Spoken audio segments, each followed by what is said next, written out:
I'm reminded of the man of La Mancha. You have that one song, The Impossible Dream, to fight the unfightable foes, the challenges that we go through in life.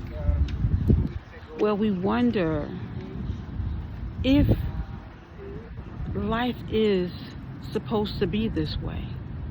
We question things and we know not what is going on behind the scenes. We say to ourselves, I know the right answer to that question. But just like the teenager who thinks they can drive and gets into that accident, you think you know so much, but you know nothing at all. We are all going through our own individual issues. Try not to say the same words I always say. We all have our own fights in life. And at the same time, there's so much more going on in our surroundings. We are focused on one thing. God is focused on all things. Every experience that touches our life is a strengthening one. And even though we might not feel the same way that people might think we feel, because they think they know us so well, we also know that because there is a God, He is also guiding everything as it should go. I remember that song was one of my father figure's favorite songs, Man of La Mancha. He used to love to sing the song, and he'd get the words wrong. That's the reason why I'm not even going to attempt to play the game of singing that song, because I know that certain things can get mixed up. And I don't want you to hear me sing it. I want you to go and hear it. You can YouTube it and hear it by Josh Groban or whoever else you'd like to hear it sing it. Frank Sinatra sings a great version of it. And this song just speaks about how we are not defeated, how we can go through so many different experiences in this lifetime. And with these experiences, we are allowing ourselves the ability, the possibility to grow through whatever the problem is, growing through it, allowing things to just take their course and putting it in God's hands. God's hands are the strongest hands. I remember looking at my grandfather's hands, and they looked like bricks put together because of all the hard work he's done over the years. I remember the way he walked. He walked with the world on his shoulders, always worried about something. And I remember how he used to grip his lips together when he was trying to figure out certain things, confused about what was going on, but still believing in God. The faith of a mustard seed. When you look at that mustard seed, you see how tiny it is, and you can have that much faith in knowing that that little seed can create a flavor. Or even more so than that, just knowing that you can trust more than what you see.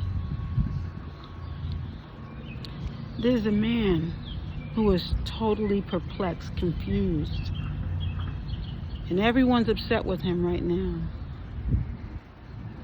And they have good reason to be upset with the man. But I'm telling you, if we could find our way to forgive and let it go. I'm saying let it go because these experiences are also making us all stronger. When you know the truth and you look truth in its face, you can still be happy that you know it and still move forward, right? God allowed certain things to happen and play out the way that they played out because we all needed to learn certain lessons, certain truths. You know, people can hear different rumors about you and they can believe it, but it's also a test for them as well. It's a test for them because how dare you not ask the person and assume that that truth is the truth. We are all living this life. We are all having these different strands of experiences.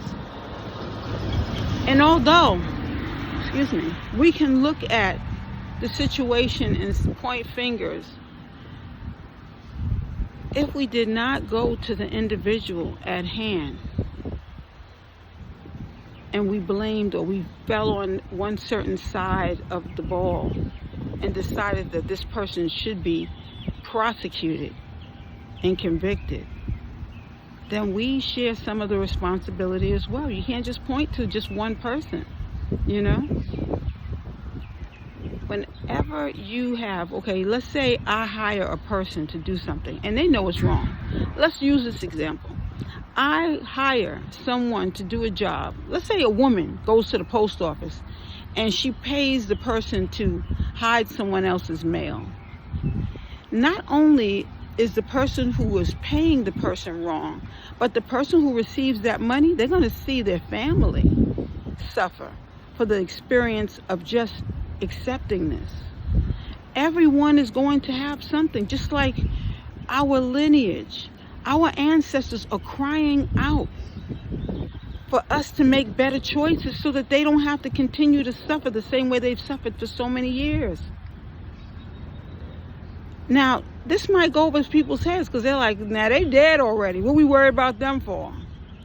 No, you do still have to worry. It's almost like, you know, how do I put this? You know, when I had to leave my grandmother's house, I was more worried about her than anybody else because she's an old woman and she has to count on these people. And if they don't want to take her to where she has to go, then she, you know, I felt her pain every time I entered that house. I'm empathic, so I feel things, and I kept feeling her pain. I didn't realize that that pain that she was feeling was more than just her pain. It was part of the guilt that she had to live through, you know? And even though we can still forgive the person, we still have to look at the experience and learn from those people's mistakes. You know, I know that whether we speak today or whether we speak years from now, whether we speak in spirit, all of this is light stuff. The real work that we put into being here, this earth plane, making certain decisions, you know, that is the real truth. That's the real fight.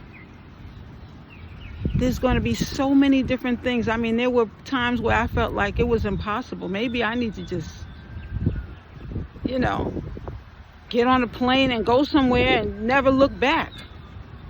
But I would still have to return to tell the truth, my truth. You see, we can't run from everything. And although we find ourselves in positions where we feel that we can run, you still have to face it. You still have to face the individuals. You have to face all that it came with. You know, I have 2 sisters and I have 4 brothers that I know of. One of my brothers passed away. And when he passed away knowing that at least we had cleared up some of the mayhem that happened in our childhood. You know, I can't even get into that one right now, but we have these different experiences with our siblings, and our siblings actually prepare us for the world outside, because if we could deal with them, we can deal with some of the things that come along, which are going to be harder than dealing with the individuals that you dealt with. You know, people constantly asking me with this bruises on my chest, you know. That bruise I got from having a fight with my younger sister, and it wasn't really a fight. I was trying to get her to lock herself into the bathroom so that she would not come out, because she was acting very violently because she wanted to go to a party at a hotel. We were at a family reunion in Detroit, and she wanted to go to a party, and I'm telling her, this is a hotel. Children are not supposed to be running around a hotel. And she said, but this is a children's party, and I'm going. And I said, no, you're not.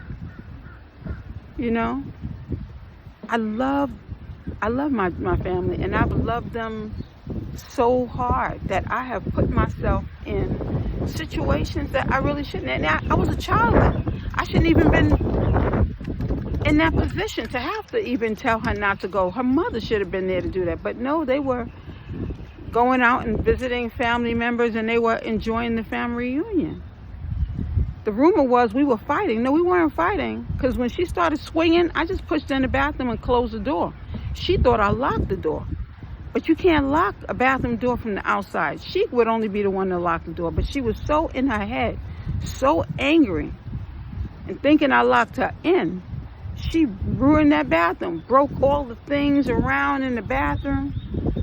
All of these things show us, you know, when the person is a child and they handle things this way, if they don't get the help that they need, they handle things in the same way as an adult. Same way. And then you'll start seeing certain breaking downs. You'll see the way that they interact with their children. You'll see how they interact with their husband. There's certain things that, you know, that should have happened that did not happen. So now the only thing we can do is try to heal. Trying to heal means we are going to take the necessary steps to receive the help we need. Whether we begin with just journaling, whether we begin with just speaking it out. But it has to happen. A family has happened to make such great big mistakes because of greed. That greed came from children. When they were children, they didn't have money, being poor. Now, of course, you say that's not an excuse. And no, it is not an excuse.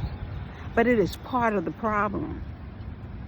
Part of the problems that we face is when we have a lack thereof. That's the reason why I'm so glad that God did not have me bring children into this world unprepared. Because when you're not prepared and you have children running around here and they need and they want things, I'm not saying you should give them everything that they want, but their needs, at least their needs should be met, right? They should at least have shoes, food, clothing, the basics. And if you're struggling on your own, how are you going to give to this child? We are all learning. Parents, cousins, nieces, all walks of life, we're all learning. Your dog is learning from you just like you're learning from your dog. How to make better choices, what kind of food to choose. You're still a parent even when you are an owner of a dog. That's still parenting. You're still doing certain things to help someone outside of yourself. Excuse me. So as we move forward and as we look at the cases that are coming together, the unraveling of lies and truth finally coming to the surface, we are going to have to pray to be able to handle the different levels of crazy that are going to come to the surface. We're going to have to pray and talk to God about having to see things as truth. Now, I'm going to tell you, people have lied on me all my life. It's just different levels to it, the capacity that has happened. You know, and it's easy to lie on a woman because, you know, everyone goes after her the same way. She's loose. She's a woman of leisure. You know what that is. She's all these different names a person can call her. She's the H word. But even the person who opened their mouth to say it, when they said it, they had to feel something. And they had to know certain things too. You know, I was at a school once teaching, and I lived close to the school. And one of the guys was best friends with the neighbor. And I didn't want to deal with the neighbor. First of all, I didn't want to date someone who lived in the same building as me, so close to me. That's number one. Number two, I wasn't even attracted to this person. And I knew too much of this person's background, because there's certain things you pick up. And although we had certain things in common, I didn't feel that he was mature enough to be in a relationship with me as well. And he'd do little things, see me at the supermarket, tell me, oh, you shouldn't eat that or whatever. And, we'd have these different conversations. I thought he was a nice person. But later on, renting in a building and the landlord and him being best friends and his wife working at a school, they started a rumor about me that caused such confusion. And the woman who had to make the decision, I'll never forget her, she's a beautiful woman. She said, you know what, I'm going to switch her from schools. That's what I'm going to do.